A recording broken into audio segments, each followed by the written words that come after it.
So, ladies and gentlemen, without further ado, I give to you Miss Stephanie Enders.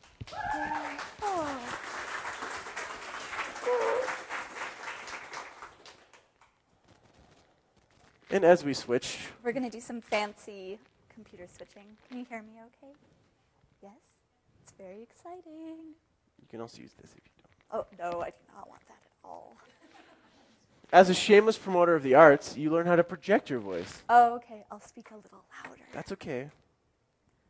Some people are like, why does he need a mic then? I was going to say. There we go. It works. And Stephen makes his Christmas exit miracle. stage I'm right. going to. It's a Christmas miracle.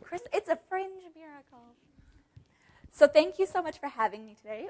As Steve mentioned, I'm Stephanie from Bottom Line Productions, and we work with the Fringe Theater Adventures on all things Village of the Fringe. So that's their traditional marketing, their social media, and their media relations. And today we're going to talk, well, I'm going to talk. Everything Bottom Line does is fairly holistic. We're a small team, so quite often I refer to us as we, when really it's one person manning the social media platforms. Hi.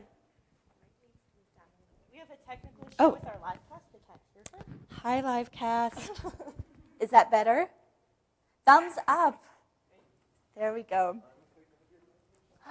Oh, my goodness. So the Village of the Fringe comes to Edmonton August 16th to 26th, and it's a pretty exciting time for us. One of the things that people who are new to Edmonton or new to the Fringe Festival might not know is that we're a very large theater event. We have more than 215 productions over an 11-day span. That's 1,800 performances. So the scale is huge. But the big marker for us is that we're unjuried. So if you're interested in performing at the Fringe, you can come and present whatever you like. We have a lottery for 11 venues, so we pull a certain number of artists to perform there. It tends to be 1 in 4 win the lottery. And then our system really supports BYOVs, so bring your own venue. This year we'll have our largest number of BYOVs yet. And that really adds to the unjuried atmosphere. So not only are we not jurying the kinds of work that are being presented, we're not jurying the kinds of venues that people can present in. The sister portion to being unjuried means we're also uncensored. I'm a bit of a prude. I'll fess up, I'm a huge prude. So the uncensored mandate really challenges me on social media because I see artists posting things and I'm like, oh my goodness, I would never post something like that, or I don't know if I would be comfortable aligning my organization with something like that, but because the Fringe is such an open organization, we really encourage that level of freedom. So these two items together really pose some interesting challenges and opportunities on social media. Some of the groups of people that we're really responsible to on social media are our board of directors. So the Fringe is a not-for-profit organization, so we're governed by a wonderful group of volunteers. And here they are with our Fringed kids. We have kids this year for Village of the Fringe. So we have a set of 7 kids, and I think that's a good opportunity for our first prize tweet. So we have 7 kids, and we're looking for names for them. So if you would like to tweet to #YegFringe and the social media breakfast hashtag what you think our kids should be named, we'll pull some winners for some door prizes off of those tweets. You can suggest just one, but if you have a full set, that's even better. Creepy number 1 through 7. Excellent. So another group that we're responsible to on social media is the staff. The staff of the Fringe, we have a core staff of around 25. We grow to 100 over the course of the festival. And these are the people who really feed a lot of the kind of information from an organizational standpoint that you'll see on social media. So here, I'll point out some lovely folks. This is Tracy and Kate. They're our volunteer department. So all things volunteer on social media really do come through these 2 lovely ladies.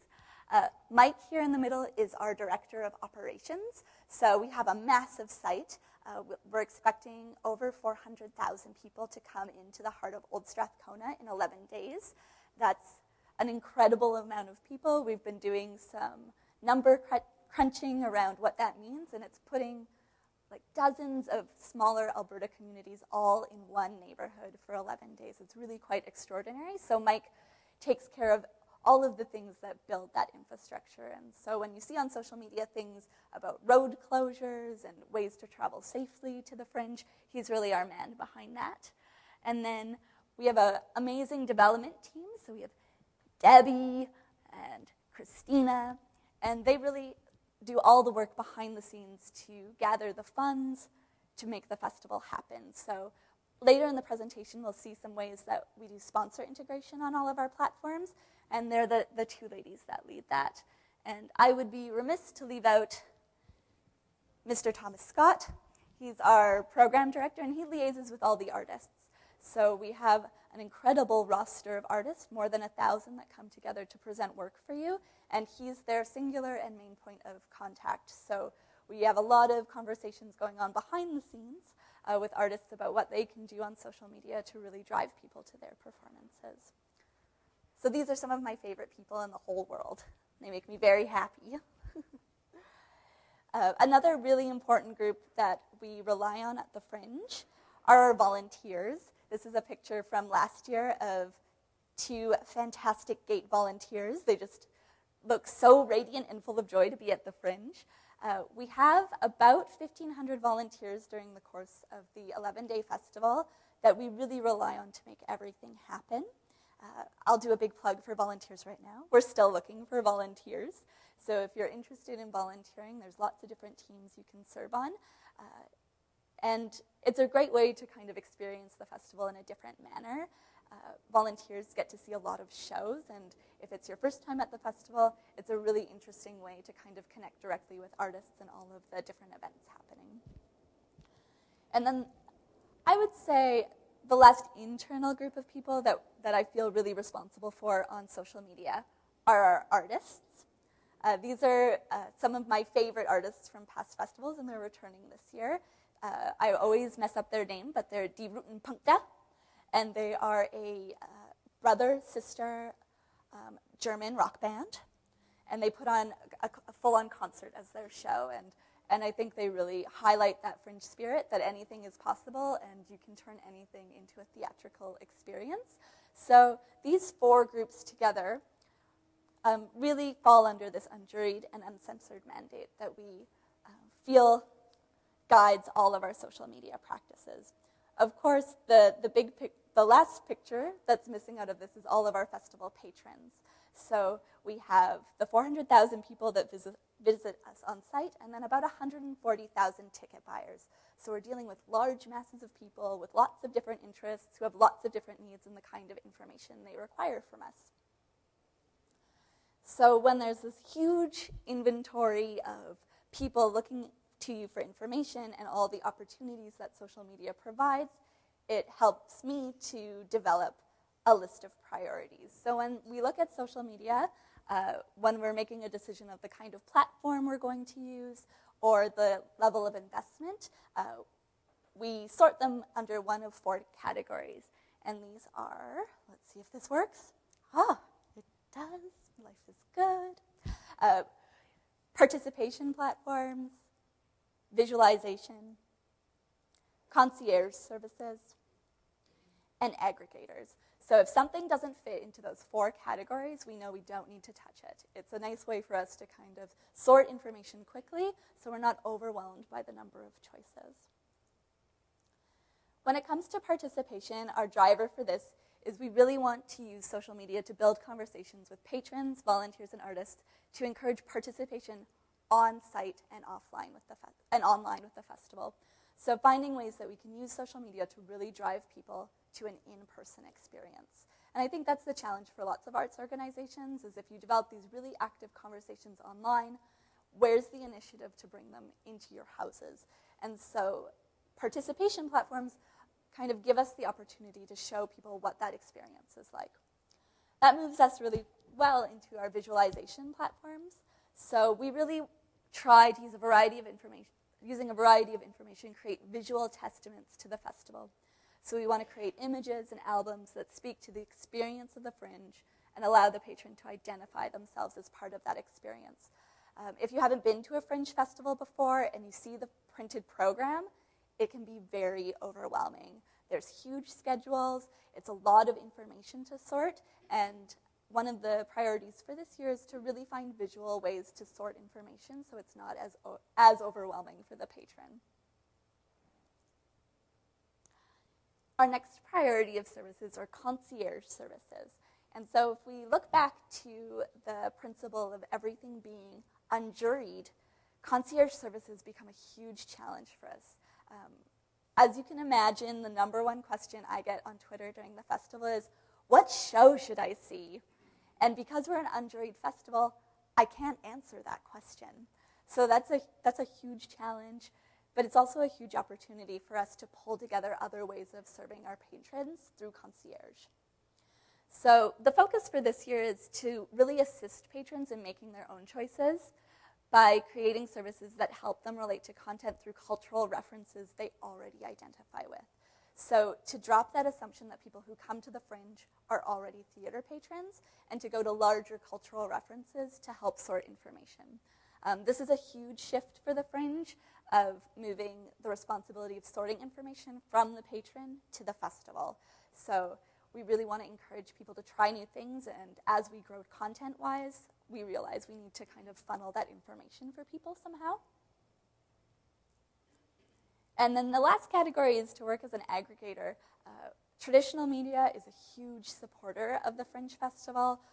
We feel very blessed by that in Edmonton. It's something that we know is really unique to the Edmonton market. As traditional media has a variety of challenges as we move forward. We're thrilled that this year we have a record number of reviewers coming from print media, record numbers of reviewers coming from radio, and from television. So we see that building of support. And what we can do is we can serve as an aggregator for all that information. And it also helps us out on the concierge side. So we can't make recommendations, but we can point you in the direction of people who can. So we compile information available to patrons from outside sources on all our internal social media platforms. Awesome. I think it's time for prize number 2. Okay. Tweet to YEG Fringe and Social Media Breakfast if you can remember the number of volunteers it takes to run the festival each year. It's a lot. I won't make you guess like the exact number. The general number I mentioned earlier will be fine.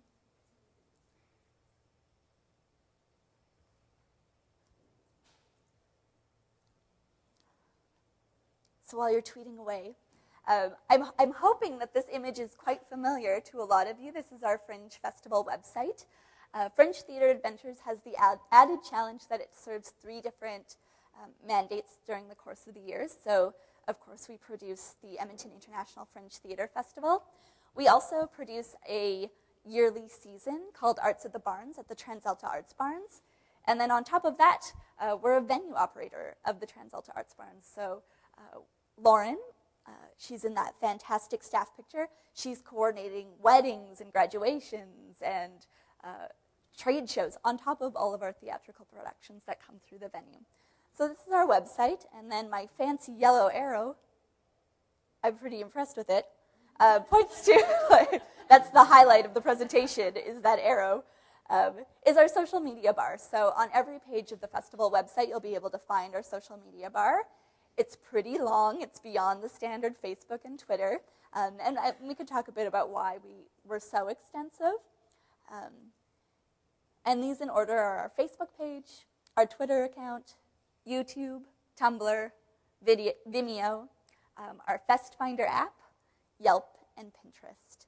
So we always have all of these platforms available to the patron at a click of a mouse from our website. And there is some integration between the platforms, but you're not going to see the same information repeated on all of our platforms. So Twitter doesn't feed into Facebook. Facebook doesn't feed into Twitter. Pinterest, you're not going to get automatic updates. We really try and make the experience on each of our platforms cater to what those fans and followers want. And when I started doing social media for the Fringe in 2010, that was something that the fans and followers were really vocal about, was we don't want the same information on all the platforms. We want information that makes the most sense to each of those platforms. So if we look at that big roster of all the different platforms that we're using, we sort them into those 4 priorities. So our main participation platforms are Facebook, Twitter, and Yelp. This is where people come to us for conversations. This is where we can really encourage them to explore the festival site in the real world. And it's also where we can have ongoing dialogue with people. So these Facebook and Twitter are really, I would say, the cornerstones of our social media platform. And Yelp is a place where larger conversations about those 3 mandates for Fringe Theatre Ventures live. So reviews about us as a venue, the festival as a whole, or season offerings. We have a lot of visualization platforms. So under here, you'll find Pinterest, Tumblr, Vimeo, YouTube, Facebook, and Twitter. One of the great things about the festival is we have an amazing multimedia team, which is made up entirely of volunteers. So we have photographers and videographers on site for all 11 days of the festival. So we have a huge amount of content coming at us. It's actually a big challenge when you have 15 or so professional photographers volunteering. You're just getting an overwhelming number of images. So what we've asked them to do, and we've been doing this for a number of years, is they create a top 25 pictures each day of the festival, and we load that to Facebook. I'll go through each of kind of the platforms in a moment, but these are kind of where all of those great visualizations live. Concierge platforms, we really find Twitter is our #1 driver of questions and where we can respond to people quickly. My favorite example of this is Edmonton celiac and gluten-free community is very active. And when I took over for social media in 2010 for the Fringe, they were one of the very first people to ask me a question, and it was, what are your gluten-free options from all the vendors on the festival site? And I was like, holy crow, I don't know how to answer that. So Rose is our vendor coordinator, and the vendors were thrilled to be asked, and they provided a list, and we posted it on the website, and we were able to provide links back and forth. When we're working with a festival that's so large, it's the little requests like that that we're not thinking of in advance. But after we're able to answer that question, it made me think, of course, being able to know what gluten-free options are is going to make your trip to the Fringe an easier yes. If you know you're not going to have to pack a million snacks, that you're going to be able to find food for your whole family, it's easier to say, yes, I'll buy 4 tickets to a family-friendly show, and then we're going to go to the vendor area and have a great evening. So it's that kind of concierge level that I've found really refreshing and didn't occur to me before. Pinterest, I'll talk about in a few moments, but it's one of the platforms I'm most excited for 2012, especially in the concierge area. And then for our aggregator platforms, we really rely on the app, Facebook, Twitter, and Pinterest. So you'll see things repeat. They're just ranked differently in how we see them fitting for each priority. Excellent. I feel like I should be asking if you have questions, but I guess that's what the end is for, yes? Yes? Okay. So Facebook has been part of the Fringe probably longer than any other social media platform. This is what it looks like. Nothing earth-breaking. We're sitting at 2,400 followers, and with the festival, we find that everything ramps up starting the day tickets go on sale. So August 7th, make a note in your calendar, tickets go on sale at noon, so do programs. And we'll find that everything really starts to build starting that day. I'm really hoping and praying that we'll double this year because there's so much interest in the Fringe, and people are starting to have more conversations online.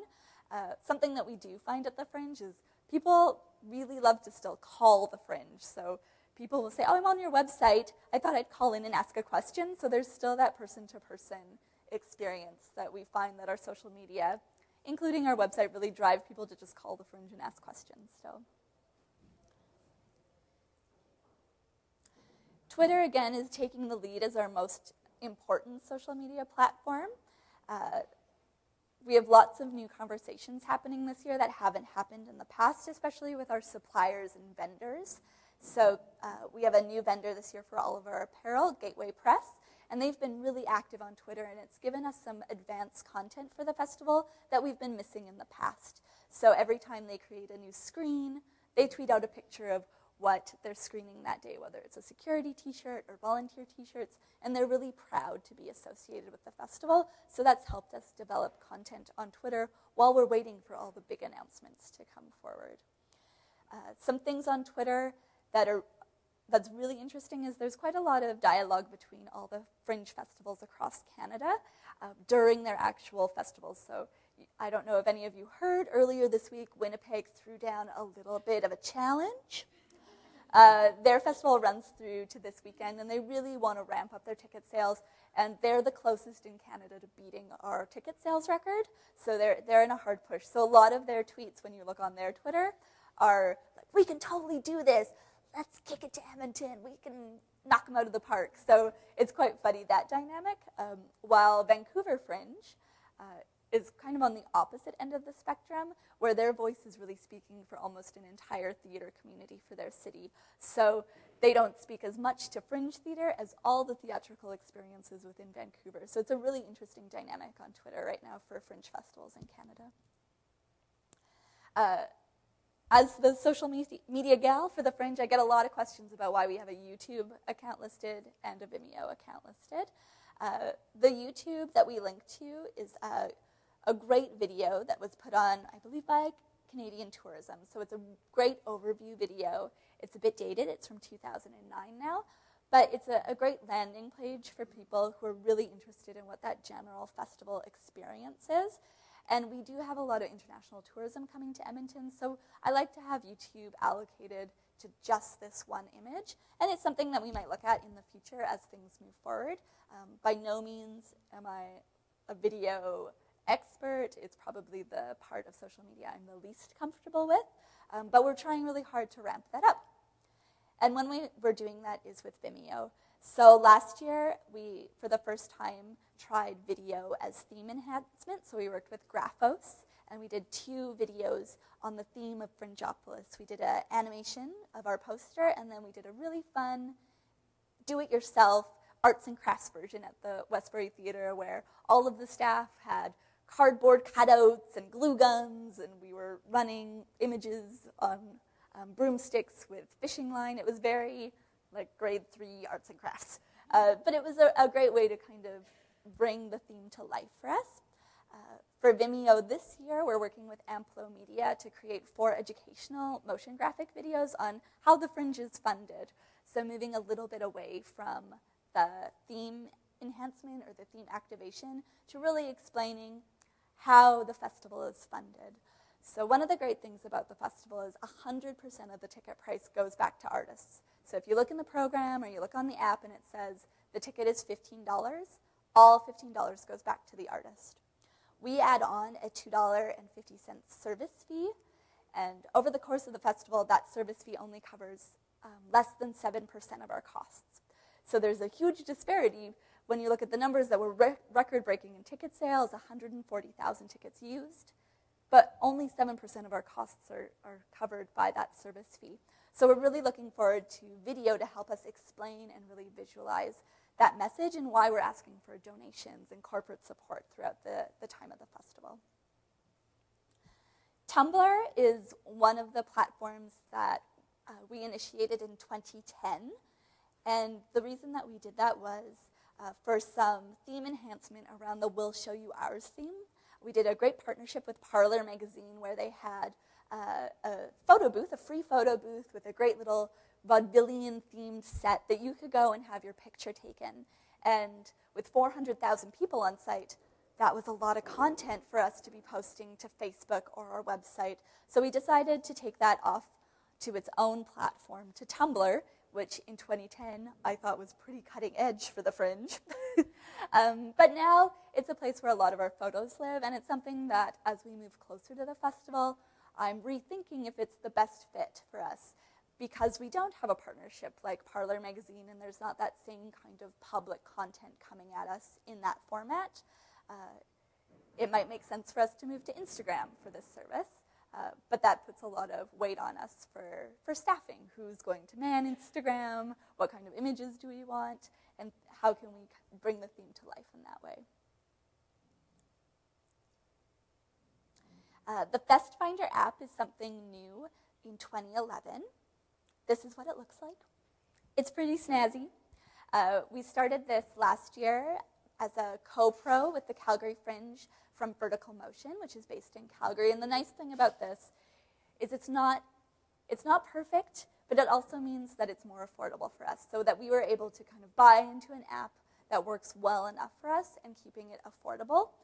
The great thing about the app is you can see full schedules, you can make your own schedule, you can email your schedule to friends, and you can even link to the online box office.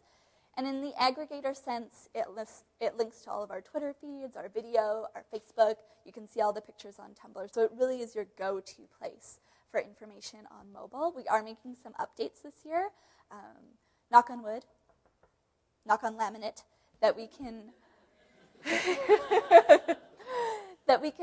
push live updates to the schedule this year to the app, which we weren't able to do last year.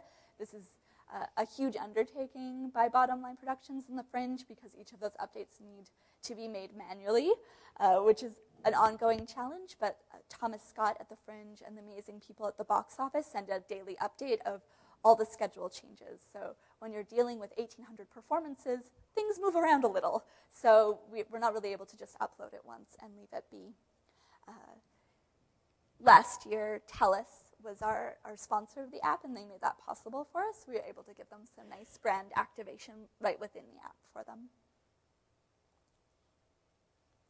And then again, our final platform that we've been using in the past and continue to use in the future is Yelp.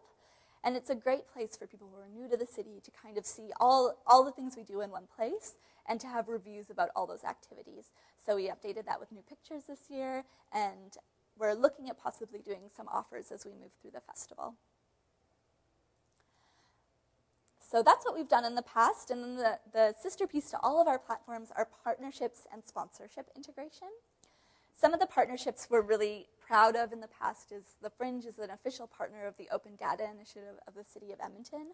We started in 2010, and the festival provides full data sets for the entire festival. I believe there's 11 data sets. It's everything from the geolocation of every bathroom on site, bus stops, the full festival schedule.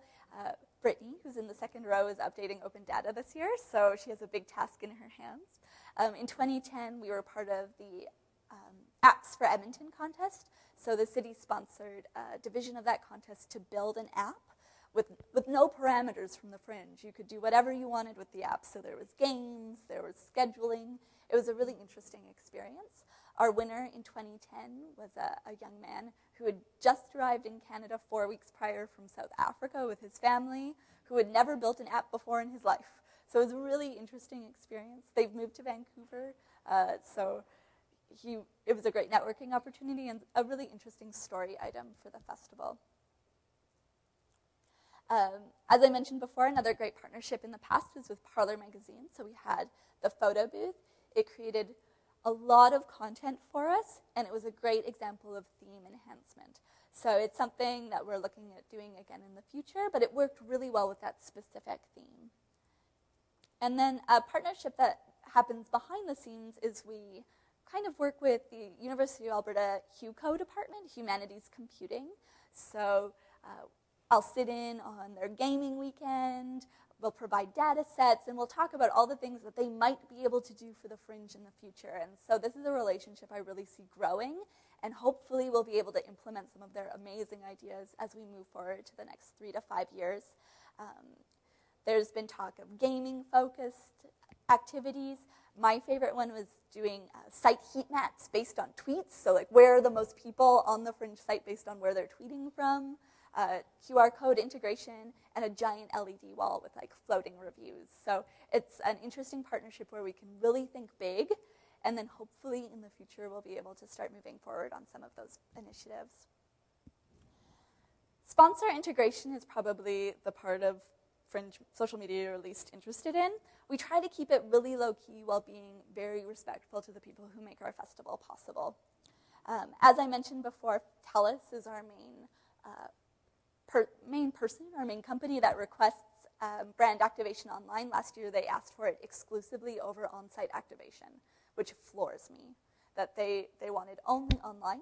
So what we did last year for them was Facebook questions on Facebook. So we would ask questions on the poll every day. We would have a different question. People would answer, like, what's your favorite food at the Fringe? I'd compile all those answers, and then we'd go over to Twitter and do a Sparkline tweet, which is like a little bar graph tweet of what those results were, and those were sponsored by TELUS every day. So in the tweet, it would say, green onion cakes are your favorite Fringe food, sponsored by TELUS. So that was an interesting way to gather information about the festival without just yelling, thank you, TELUS, though we like to yell that too. Thank you, TELUS. And again, they were the title sponsor of the app in 2011. Last year, we had something called Fringeopolis Partners. So the development department's really been reaching out to business partners within the Old Strathcona community. And part of that is program listings, being able to offer coupons.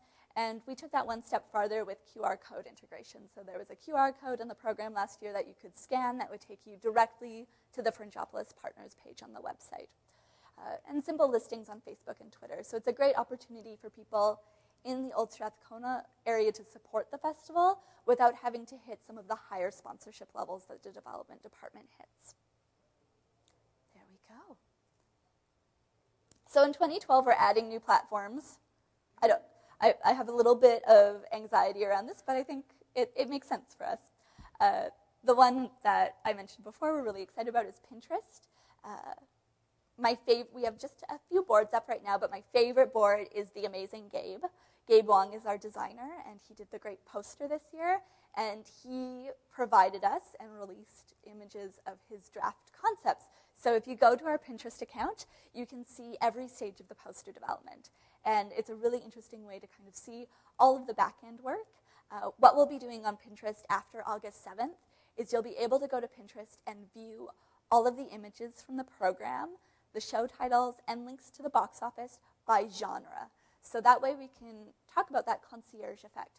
For kids, do you really love Treehouse and Storytime at the library? These are the shows that might be of interest to you. Are you a fan of horror and Grindhouse? These are the shows that might be of interest to you. So we're getting around the unjuried issue by showing people all the different options with cultural references they're already familiar with. So I'm super excited about Pinterest. Other things we're looking at are Storify, Post-Fringe. So how can we collect this narrative of social media? It's something that probably will start trickling out as holdovers start. So it gives us a bit more legs on our social media as the festival moves forward. Another platform we're using is ThinkThing. Is anyone familiar with ThinkThing? So ThinkThing is a social media platform that allows you to tag any image with all different kinds of tags, whether it's text, music, other images, things like that. And we're using ThinkThing to visualize and make interactive some of our static information, like historical timelines. So you'll see a few ThinkThings embedded on our website and in other social media platforms. If you go to ThinkThing, it's a lot of Bieber, so bear with us. And then Julian Main, our past executive director, he just wrapped up this Wednesday, which is crazy. A pet project of his is he had Gerald, our amazing front of office staff person who is like a Fringe historian. He's amazing. He has scanned every page of every program since 1981. So we have a huge archive of images of the Fringe. So as we move closer to the festival, on our website, you'll be able to download fully searchable archives of all the programs leading up to 2012. We're also placing all of those in a magazine format on Issue. Issue has been having issues with their search function, so that's why we're doing the double format. And again, Brittany is leading the charge on that one. So I know that was a lot of information all at once, and I hope it kind of provides some understanding of why we do the things we do and why we're spread out over so many platforms. but we're really doing the best we can to make the festival as accessible to everyone as we can. So as the fantastic people in the room who are tuned into social media, I thought it'd be really great to give some hints on how you can support artists during the festival. And they're in pyramid format. The very easiest thing you can do is to go see shows and bring your friends. If you've not been to a show before, just head to the box office and choose one. You don't need to go through the program. You don't need to look at my Pinterest boards. You can just go to the box office and say, I want to see a show in an hour, and they'll pick something for you. So that's really the easiest way to get involved. After that, when you post to social media, please be specific. There's 215 productions and 1,800 performances. That means there's a lot of room for confusion on social media. Please use the play name and link to its specific page on the box office website. I know that's a little more work for you in your personal time, but it means so much to the artists, and it means that your reviews and recommendations will really result in positive momentum. Going back to the fact that we're unjuried, I can't organize a tweet up for you. I really wish I could, but it means that I would have to choose the show, and that would be in violation of our mandate. So I really encourage you to organize your own tweet ups. Take a look at our artists on Twitter. There's a list on our Twitter account. So if you go to Edmonton Fringe list, there's a list of all the Fringe artists that are involved, and connect directly with them and let them know that you want to bring a big group of Twitter people to their show. And then if you're super keen, offer to help. There's a lot of artists who are putting their heart and soul into these productions, and they might not have the time to dedicate to social media on their own end. Some shows do have dedicated social media people, but if you want to be involved, just reach out and say, I really love Twitter and Facebook, and I want to help you out. Is this something you're interested in? Again, if you go to Twitter, to the list page, all of their handles are there, and they have little show descriptions in their bios, so that's a great place if you're interested in being more involved.